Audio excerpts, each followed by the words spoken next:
so today we're going to finish up with Italy. We're going to talk about Veneto and the rest of Italy. I'm actually going to start with the rest of Italy, and then we're going to finish off with Veneto. I think it's because the rest of Italy, we're just going to brush through it. We're not really going to focus too much on it. I felt like this was maybe the better way to do it. And then, yeah, we kind of finish on a high when we talk about Valpolicella. So, let's get started. So obviously this is Italy, the boot as we know it. We're gonna start off in the north, and then we're gonna kind of move off to central and southern Italy. By the way, if you like this map in the back, so this is Wine Folly. So it's Madeleine Pocket. She's a wine educator. There's loads of content. So if you're ever looking for something, go to Wine Folly. So winefolly.com, and she's got loads of these maps for pretty much any region, and they're quite clear and interesting. So just as a segue. Okay, so we're gonna start with the north of Italy. In the northeast of the country, you will first find the region of Friuli. So that's obviously, I start with that because it's bordering Slovenia. So I need to be a little bit patriotic, I guess. Friuli is mostly famous for their whites. They do loads of Friulana, Pinot Grigio. There's Ribolla there as well, but they do some reds as well, namely Refosco. There's some Cabernet Franc and Merlot as well. One of the most interesting thing about Friuli to me is the sweet wine called Piccolite. I don't know if you've ever heard of it. Absolutely beautiful sweet wine, incredibly rare. It used to be quite popular. It's so difficult to make. So basically, it's a dry. So they leave the grapes to dry on the vines because it's a relatively dry area over there. So they were allowed to do it, but it's very difficult to make. So it's kind of disappearing now. If you do find it though, it's probably one of the most magical sweet wines you can ever find. A little bit to the north of that, we've got Alto Adige. This is a very interesting area because so all of kind of north of Italy was under the Austrians, but especially Alto Adige because it is still bordering Austria, and it is kind of an area that is pretty much separated from the rest of Italy. It is the only one that is very focused on these German and Austrian grape varieties. So you'll find a lot of this Gewürztraminers, Lagreins, Schiavas, which are basically local grape varieties. They're also all of the wines, all of the grapes there, labels, regions, they have double names. They have them both in Italian and in German. So it's quite an interesting area. For the reds, very light, very fresh, generally really good if you chill their wines as well, especially like a grape called Schiava. We used to have it on the list in M. Not sure if Gaucho has it, but yeah, beautiful stuff. Gewürztraminer, classic Gewürztraminer, although here it's just called Traminer normally. But yeah, very aromatic, very fresh. On the other side, so just northwest of Piemonte, with the border with France, you've got Valle d'Aosta. Not a very important wine region by any means, to be honest. Nobody really takes it very seriously. For one, it's a small region, and number two, the grape varieties that they grow, so it's mostly Petit Hervin and Petit Rouge, which are kind of difficult to grow. They're not very expressive, so it's a region that kind of gets left behind quite often. Moving a little bit to the east, so east of Piemonte, west of Veneto, we got Lombardy. So you've got obviously Franciacorta there, so they will focus on the Pinot Noirs, Chardonnays. So Pinot Nero, just to confirm, Pinot Nero and Pinot Noir, same grape variety, just a different naming of it, obviously in Italian. So these are kind of, they will focus on these international grape varieties. They do grow a little bit of Croatina as well, and that's kind of a crossover from the Veneto, which we'll talk about later, which is kind of a light red wine.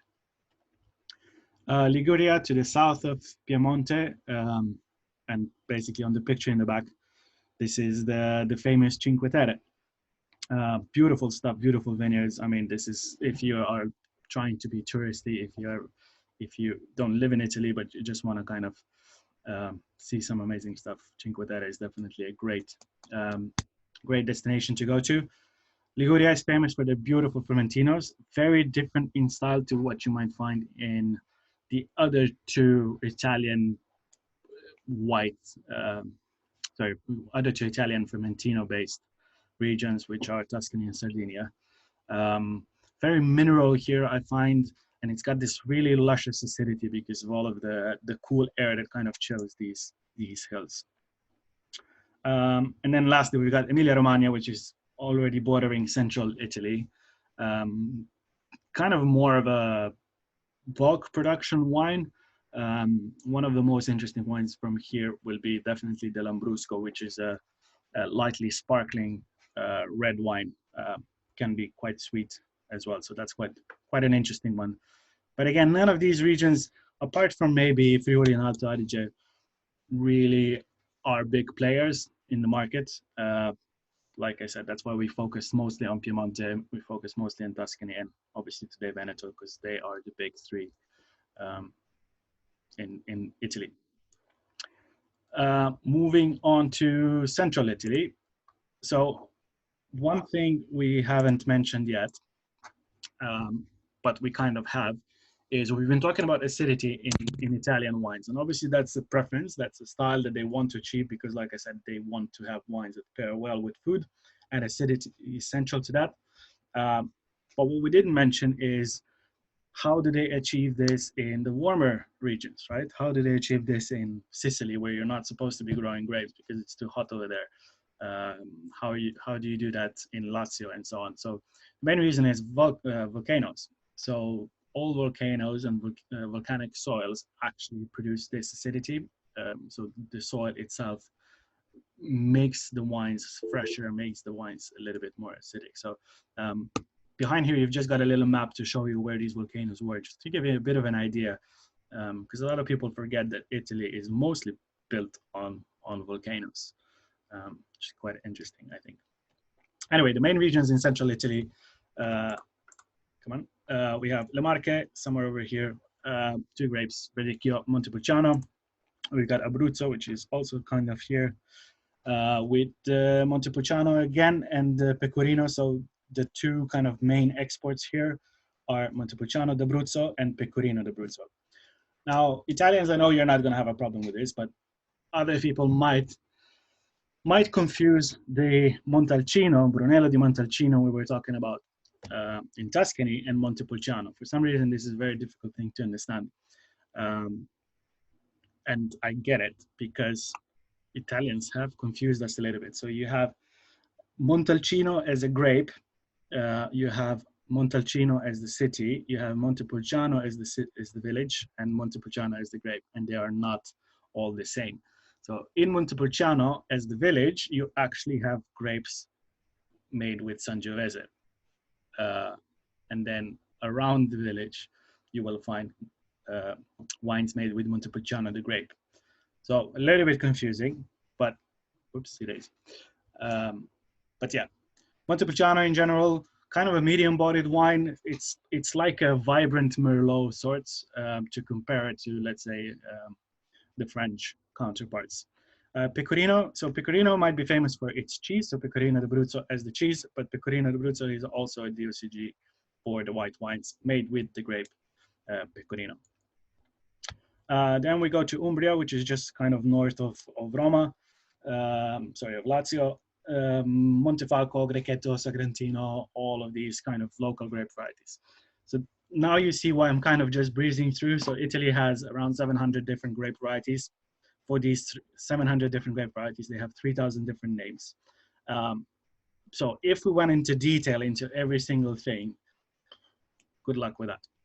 So we're just going to kind of briefly go through these, just to give you an idea of, if you see a Sagrantino from Umbria, you're like, okay, this is kind of the representative of the thing, right? If you see a Cabernet from Umbria, you're like, maybe somebody's experimenting, somebody's trying something a little bit different.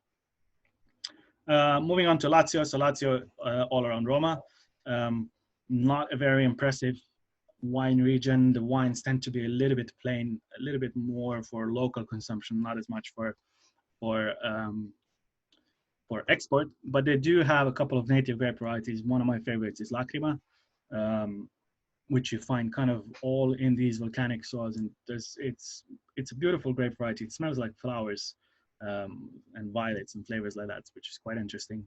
And yeah, because of that volcanic soil, you get this lovely fresh acidity. So quite a beautiful wine. Molise on the kind of right hand side here. Again, Montepulciano.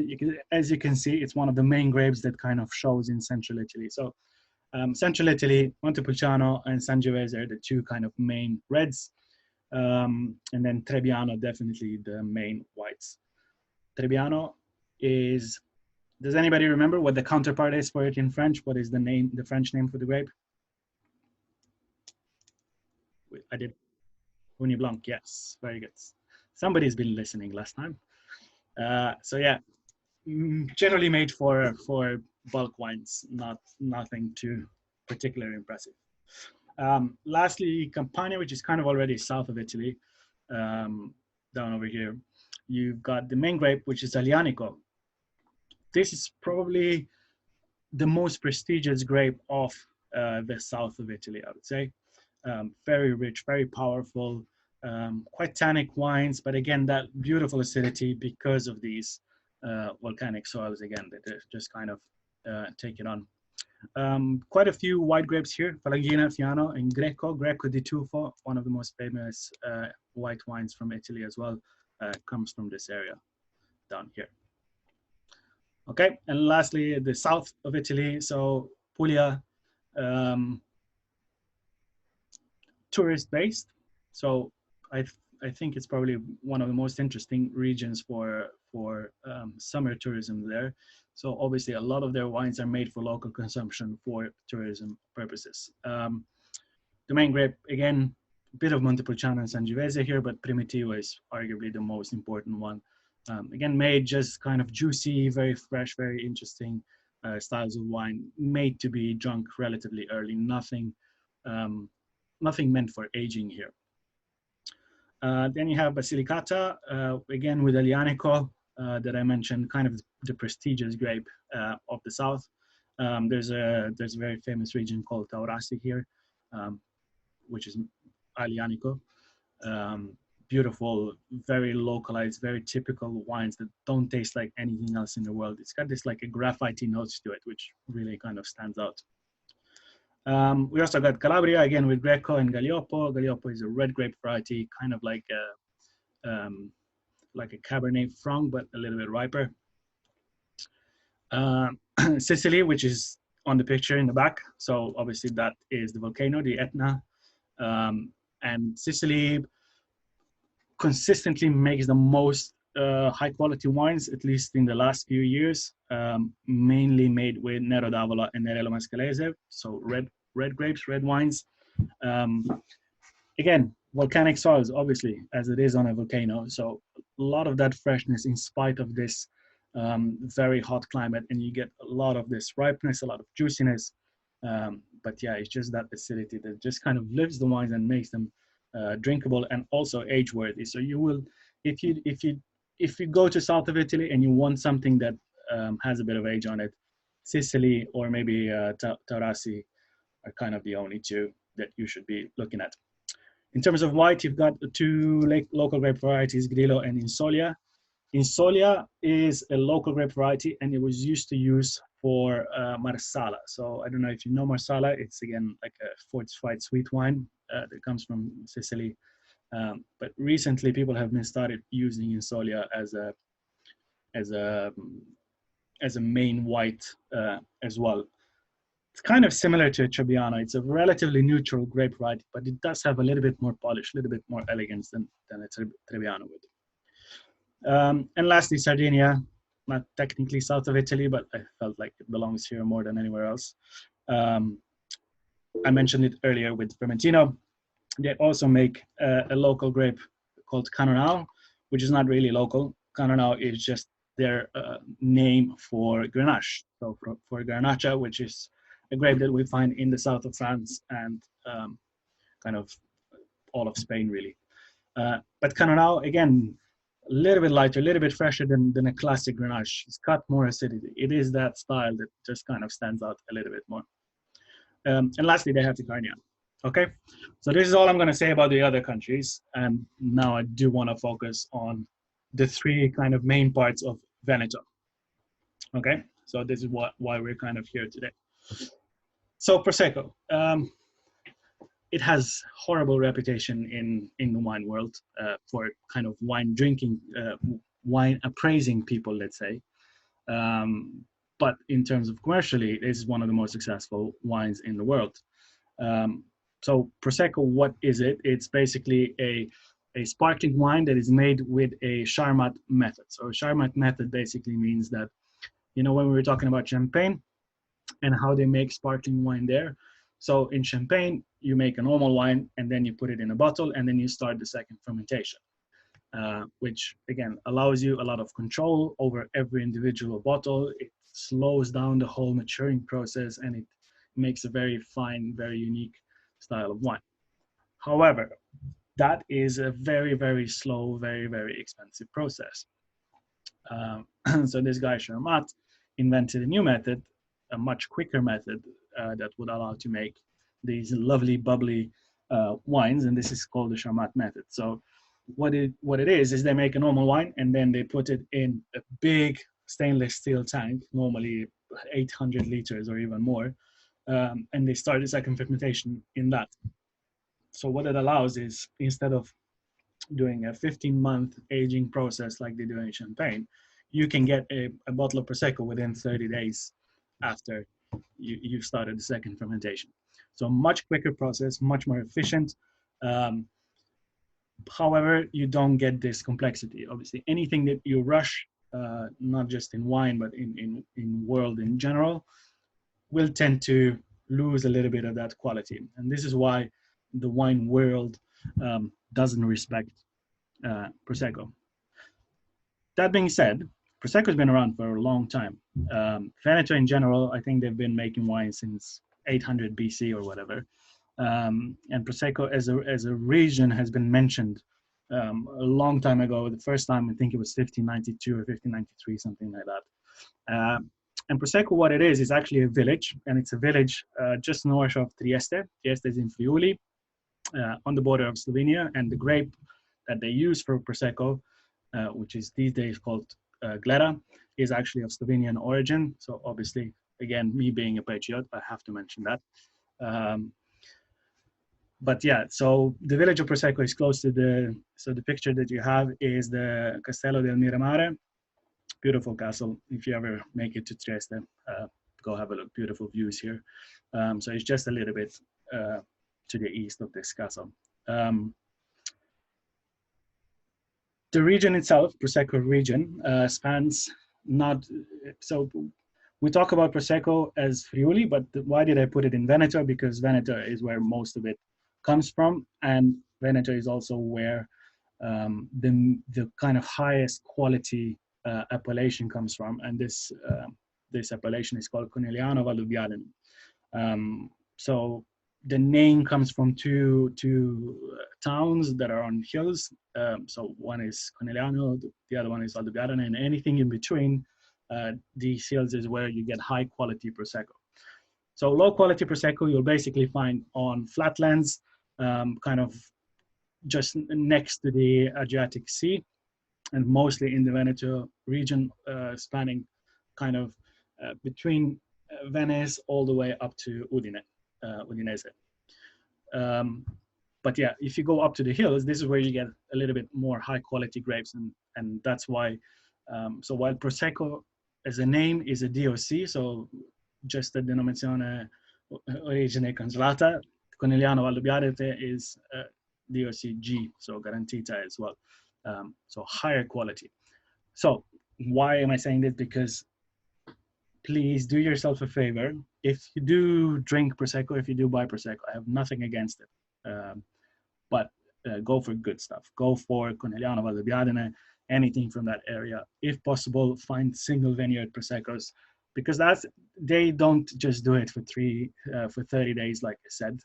They do take their time, and they do, even if they use Charmat method, um, they do it a little bit slower. They take their time. They make some super serious wines over there. And even when they're super serious, none of these Proseccos will cost more than 40 quid, as opposed to champagne that you cannot get it for less than 40 quid.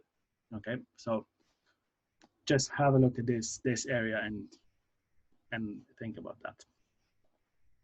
Okay, any questions about Prosecco? Okay. Second main region for Veneto is definitely Soave. So Soave is a village to the east of Verona. So funny thing is that we talk about Veneto, but most of the wine regions are actually, most of the high quality wine regions are actually focused around the town of the city of Verona. But yeah, Veneto was obviously the Republic, was the bigger area, so that's why the name got stuck. So Soave is made mainly with a grape called Garganega, and it is a grape that has this very unique kind of chamomile-like flavor to it. It literally sometimes smells like white herbal tea, which is quite interesting, and quite good as well. It has to be a minimum 70% of Garganega, but you can add other grapes. So Chardonnay, Pinot Bianco, and Trebbiano di Soave. Very important here to note, Trebbiano is not the same as Trebbiano di Soave. It's a different grape variety. Back to Soave. So as I said, the blend needs to be a minimum of 70% of Garganega, although most of the time it will be 100% Garganega, just because they like that typicity, they like that style of wine. Chardonnay, Pinot Bianco, and Trebbiano can be up to 30%, but you can also add up to 5% of some other local grape varieties, much smaller. There's, I think, 5 or 6 of them, so, but I didn't want to confuse even further. But anyway, so in terms of the wine itself, like I said, it's got this chamomile and fresh white floral flavors, and it wasn't considered a very serious wine for a very long time, until this guy came along, the winery called Pieropan. So Pieropan is arguably the most iconic estate in Soave, and they were the first winery to actually put Soave on the label. So that was all the way back in 1930s. And Soave was actually, alongside Chianti, the first proper wine region. So Chianti and Soave were the first two that kind of started taking regional typicity seriously. For a while, Soave was actually more sold than Chianti was. So I know it's a little bit hard to understand today because we don't really talk about Soave at all in the past few years. But yeah, in the past, Soave was quite impressive. Like I said, I mean, not impressive, but popular. But anyway, this Pieropan guy, they still exist today. They're a beautiful family-owned winery still. They are now certified organic, although they've always been anyway. But yeah, they were the first to kind of recognize the quality bit of Soave. So not only were they the first ones to put the region on, they were also the first ones to try and investigate single vineyard options, and they're famous for 2 of their vineyards. One of them grown on, again, kind of volcanic soils, and the other one on limestone soils, and the wines are completely different. The one on volcanic soils tastes almost like kind of a Chablis, and the other one that is on limestone, they've actually barrel fermented and they aged it in oak a little bit as well. So these were approaches that people weren't really doing with Soave. Soave was just kind of an easy drinking wine. But they started doing this, and they brought the name Soave back to the kind of the quality wine production world. And these days, Soave is again on a rise. So while we may not have talked about it for the past 5-10 years, have a look at this spot. I think it's coming back in a big way. In M, we've just listed a new one from Monte Carbonare. Beautiful stuff. Okay, that's it for Soave. And lastly, arguably the most important region for Veneto is Valpolicella. So Valpolicella, again, a region let me just go back. So where you see Verona is here and Soave is here. So Valpolicella is kind of the region up here. Similar to the rest of Veneto, it's been around for ages, and the wine itself is based on three main grape varieties: Corvina, Molinara, and Rondinella. Although there is quite a few others as well. Now, with these three grapes, there is one big problem, and that big problem is called Molinara. Molinara is very bulk production wine. It's a very boring, very useless, low quality grape variety. But in early 1900s, they didn't really care that much about quality. They wanted to produce a lot of volume. So first what they did is they expanded the region of Valpolicella. So Valpolicella was first a very tiny area, and then they expanded it closer to the rivers and the lake. So why did they do that? Is because these areas had a little bit more nutrients in them. The soils were more fertile. So they ended up producing a lot more wine, and quantity was a good thing at that time. But obviously it started devaluating the region. It started devaluating the quality of the actual regional name of Valpolicella. And that was kind of a big problem for them. So they actually had to find a way to get back from that. And we'll get to that in a second with some of the producers we're going to talk about. But just before we get into that, let's understand Valpolicella a little bit more. So first of all, it is mainly, pardon me, it's mainly a red grape, a red wine, although you can find Valpolicella for whites and sparkling wines as well, but super, super rare. Almost nobody does it. So mainly what you will find as Valpolicella is red wines. There are 5 main styles. So you got the Classico style, which is a normal classic blend. The wine is made, they call it the Italian Beaujolais. It's a very light, very fresh, a lot of those sour cherries. It's made to be drunk immediately. It's not aged at all. Yeah, normally by December, you will be drinking this vintage of just the classic Valpolicella. Then a step up above that is Superiore. So Superiore has to be aged for 1 year before release. So these are already slightly more serious wines. They do have a little bit more structure, and again, a little bit more complexity. The one that you're arguably all most familiar with is Amarone. So Amarone comes from a style called Appassimento. What it is basically the picture on your left. What they do is they leave the grapes on the vines for a very, very long time, just up to the point where it almost starts to rot, but not quite. So when it's fully ripe, and they pick it, and then they put it in their kind of in the roof, under the roof, in the attics and stuff like that, on these straw mats that you can see here. See, this is all straw. And they let them dry out a little bit. You see these grapes are starting to turn into raisins. So if you've ever had a proper raisin, if you just put it in your mouth, it's very, very sweet. And this is what they wanted to achieve. So because the region of Veneto in general is kind of a cooler climate area. So, you know, you are thinking that it's next to the Adriatic Sea and it might be a little bit warmer, but you're forgetting that it's bordered by the Alps on the other side. It's bordered by the lake, Lake Lago di Garda on the other side as well. So it's got a lot of cooling influences, and it makes the region relatively fresh. And that meant their wines aren't high in alcohol. The classic Valpolicellas tends to be 11.5%, 12%, 12.5 maybe, but that's pretty much it.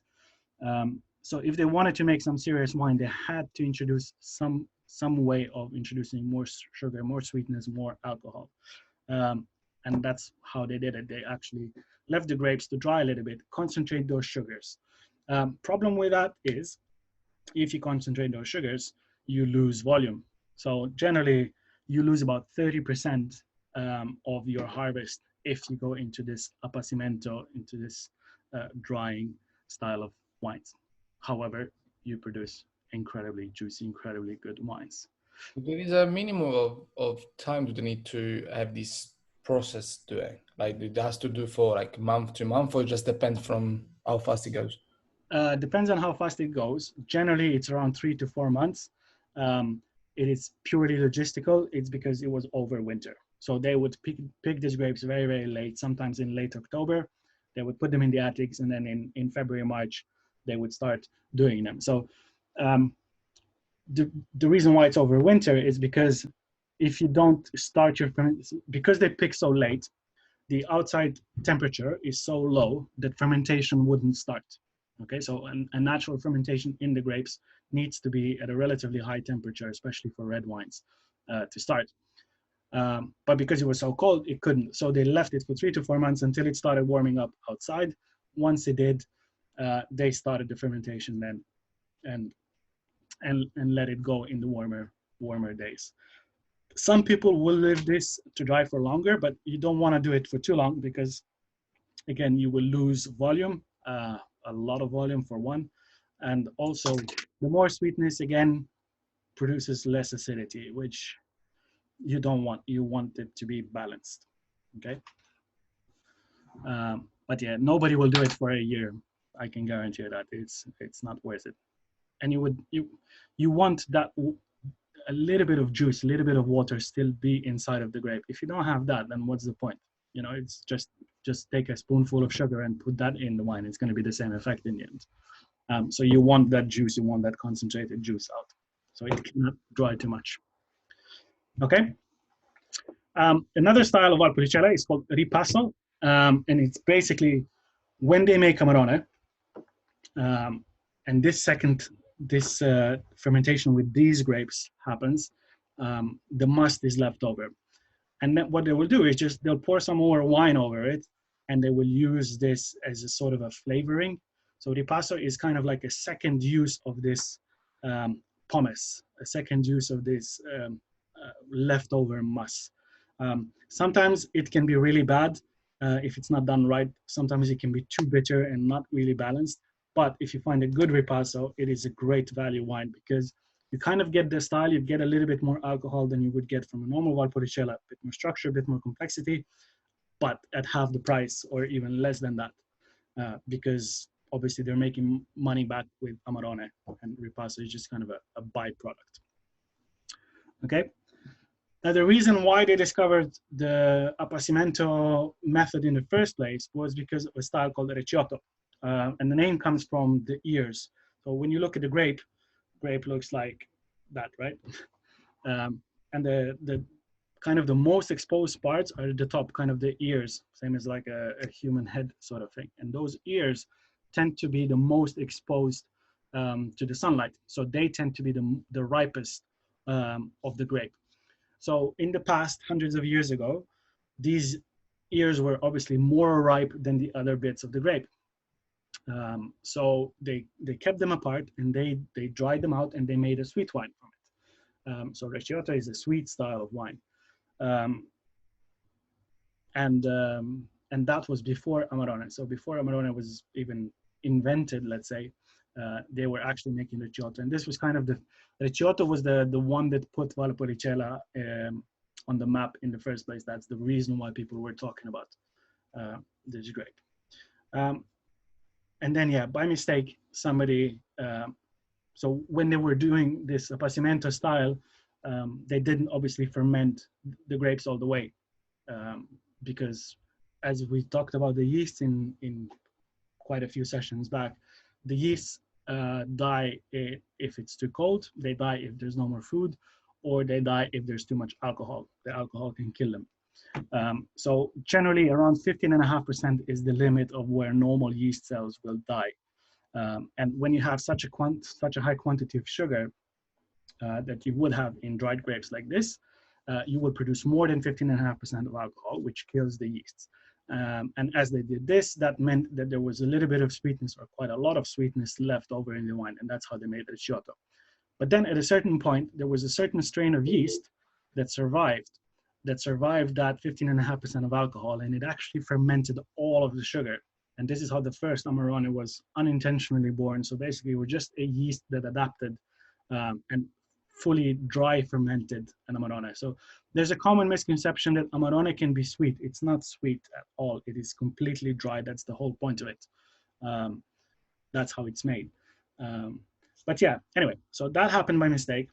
And then kind of nobody thought about it until this guy called Massi. So Massi in 1950s, he brought back this method, and he kind of he was the first guy to make modern Amarones as we know them today. So he was intentionally using appassimento style, and he was intentionally using a new culture of yeasts that would survive these higher alcohol contents, and they would completely ferment the grapes. So what we know now as Amarone is basically a red wine, full-bodied, 16 to 16.5% of alcohol sometimes, even 17 I've seen, that is completely dry and very, very complex, very interesting. So yeah, Amarones, ideally you want to wait at least 10 years before you have an Amarone, and that's not because it's not ready before, it can be ready much earlier, but you want to wait, because as it ages,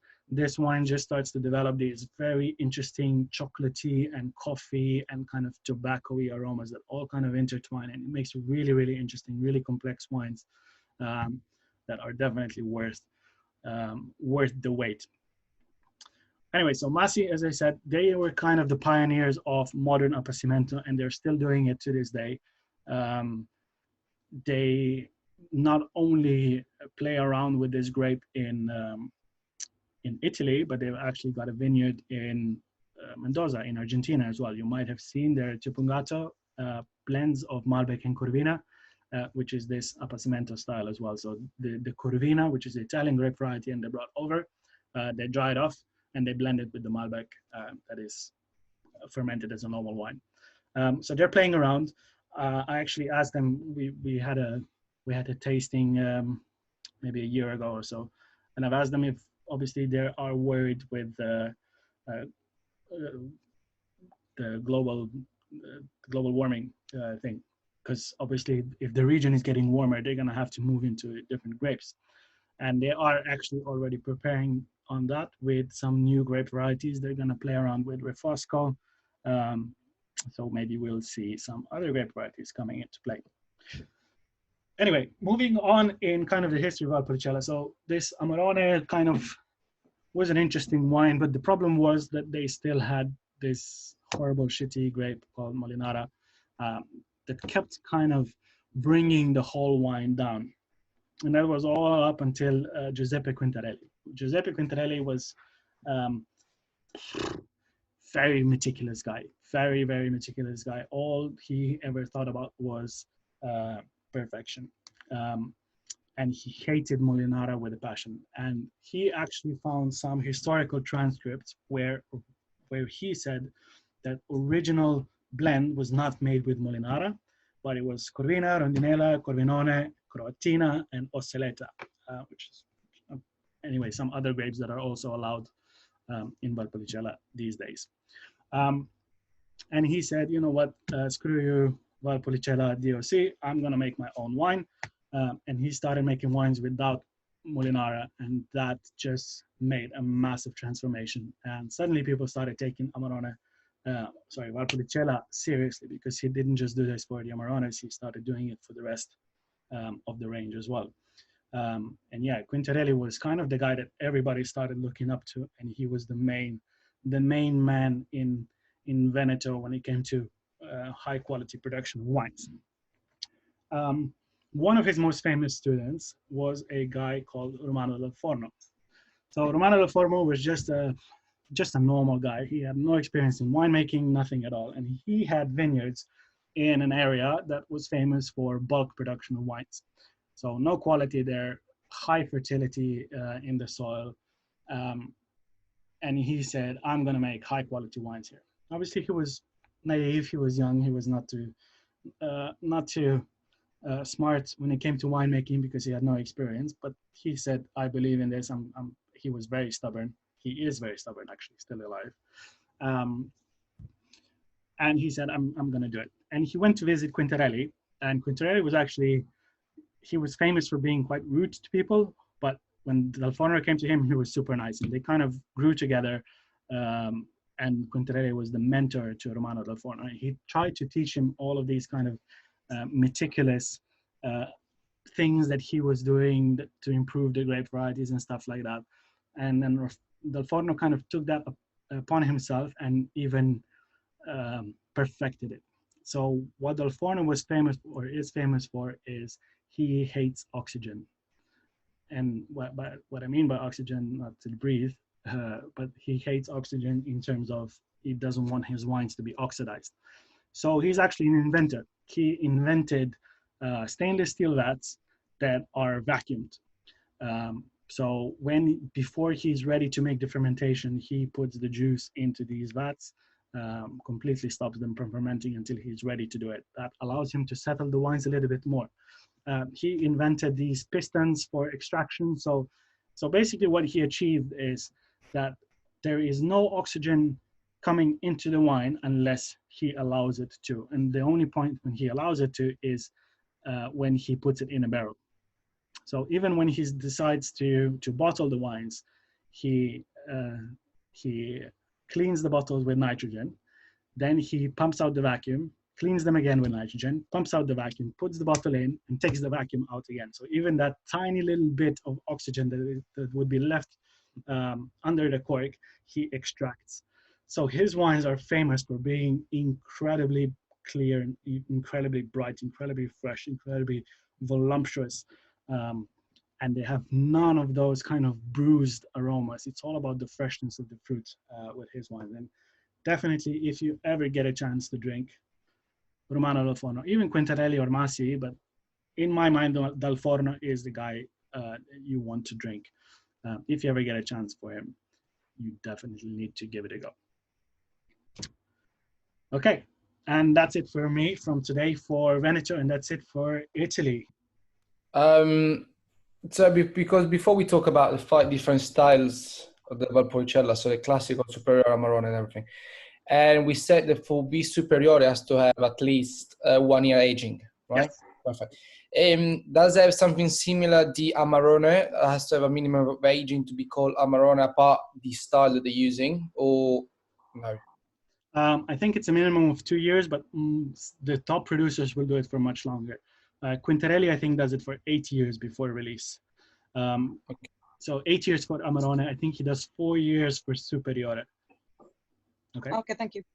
No problem. I think she wrote it here what kind of barrel they're using in Italy for the aging. Yeah, I've just seen it now. So you will find 2 types of barrels. Again, depends on the region, but especially in the north of Italy, you will find either Slavonian oak or French oak. So Slavonia is a region in the north of Hungary, just kind of on the border with north of Croatia, on the border with Hungary, and it tends to be kind of in between. Not in between. It's kind of lighter than a French oak. It has a little bit less of these extra flavors that it adds to it.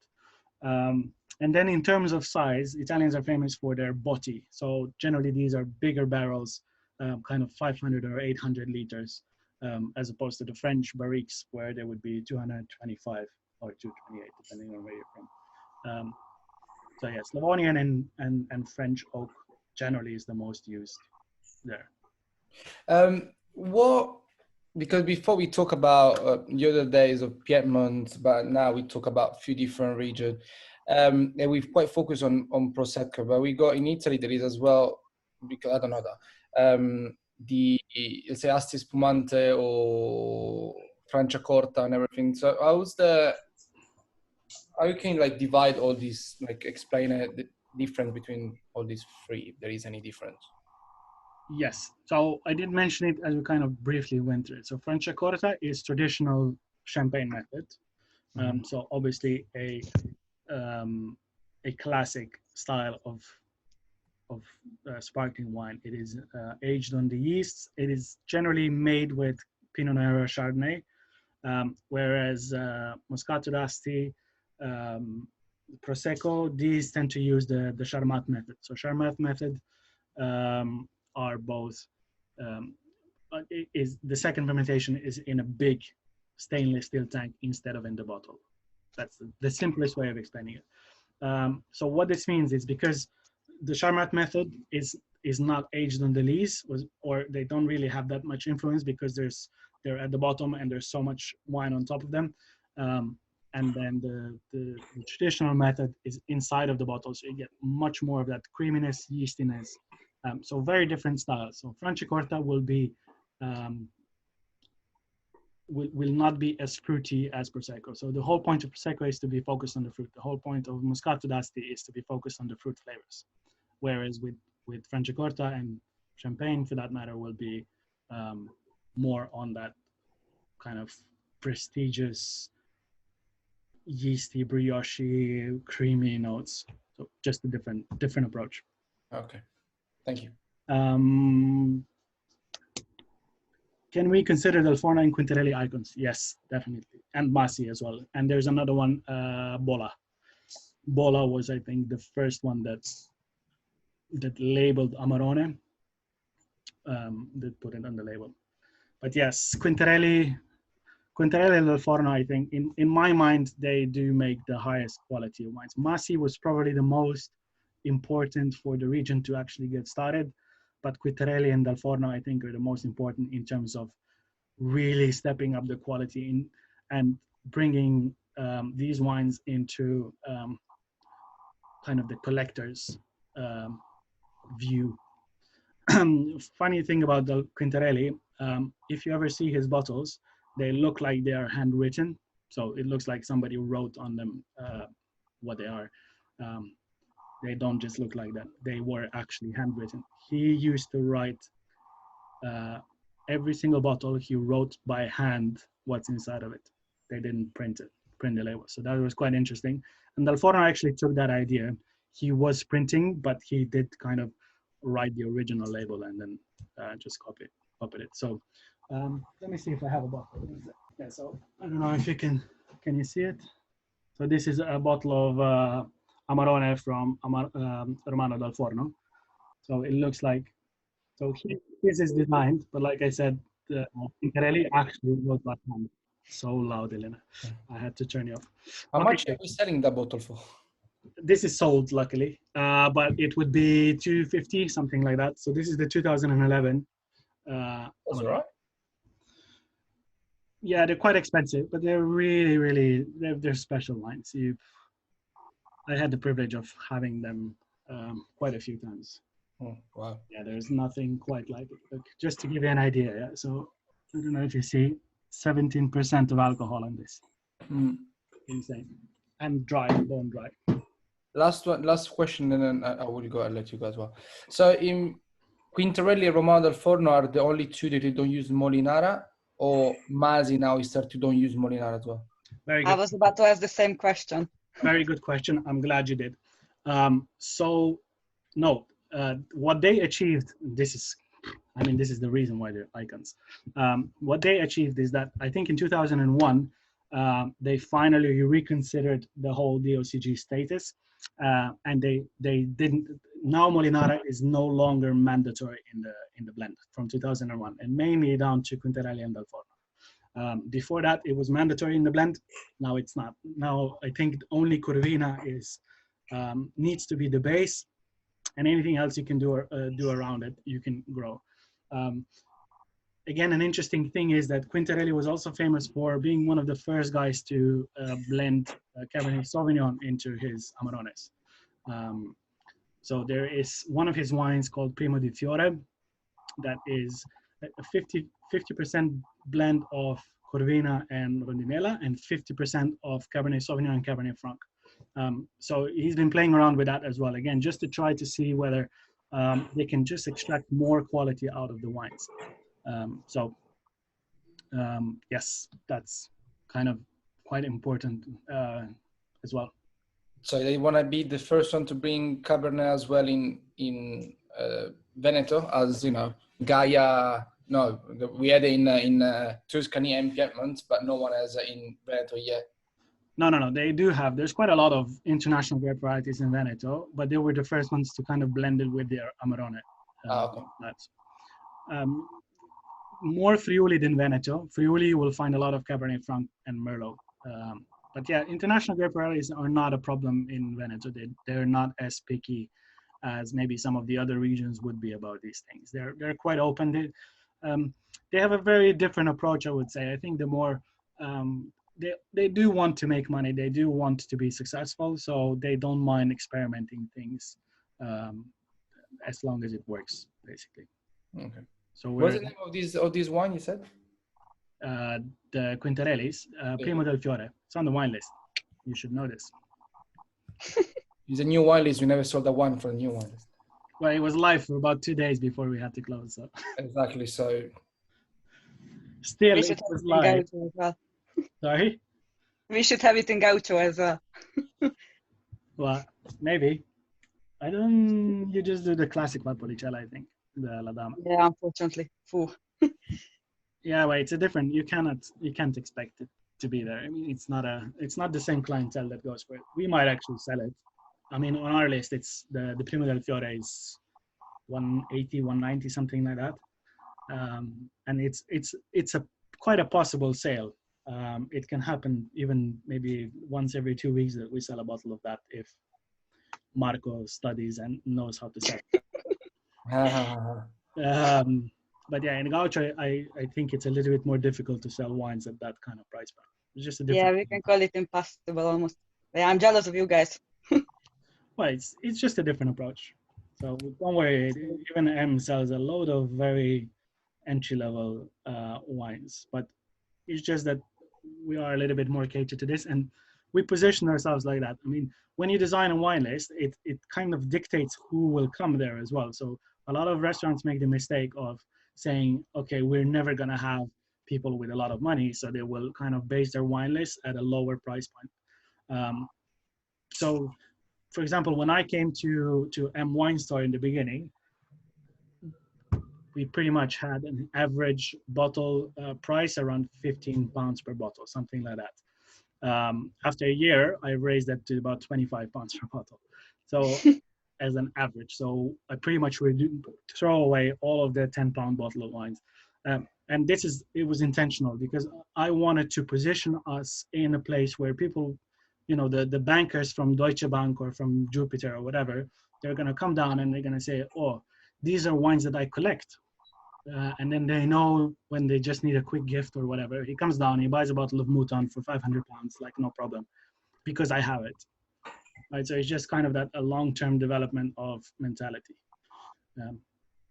So yeah, it's important that if you guys ever have a restaurant, always have some expensive stuff, some iconic stuff. It just gives people an idea that you are serious. You kind of, they shouldn't be, I don't know, embarrassed to come in with their high-profile Japanese clients. Were we gonna fly on Thursday? Are we flying to? Oh, good question. I think we're gonna do Spain. I think we might just do Spain. Maybe Spain and Portugal, but I think we're just gonna do Spain.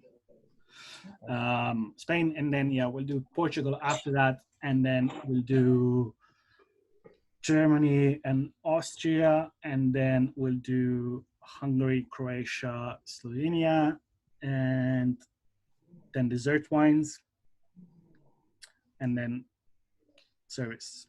You're not gonna touch any like Greek or Cyprus or wine? We might do a little bit of Greek. We'll see. I think I might put it through with Slovenia, Hungary, and Croatia. The reason mainly for that is because what I'm trying to focus in these sessions is more about the grapes that we're kind of in touch with all the time, rather than these obscure ones. That being said, again, depending on when we open, we'll see how many more sessions we can do. I would actually really like to go back a little bit to France because we kind of went through France quite quickly, and I would maybe want to spend a bit more time with Rhone Valley. And maybe just do a little bit more of that as well. We'll see. Okay. Cool. All right, guys. See you Thursday for España. Thank you. Thank you. Thank you. Bye, guys. Bye. Bye-bye.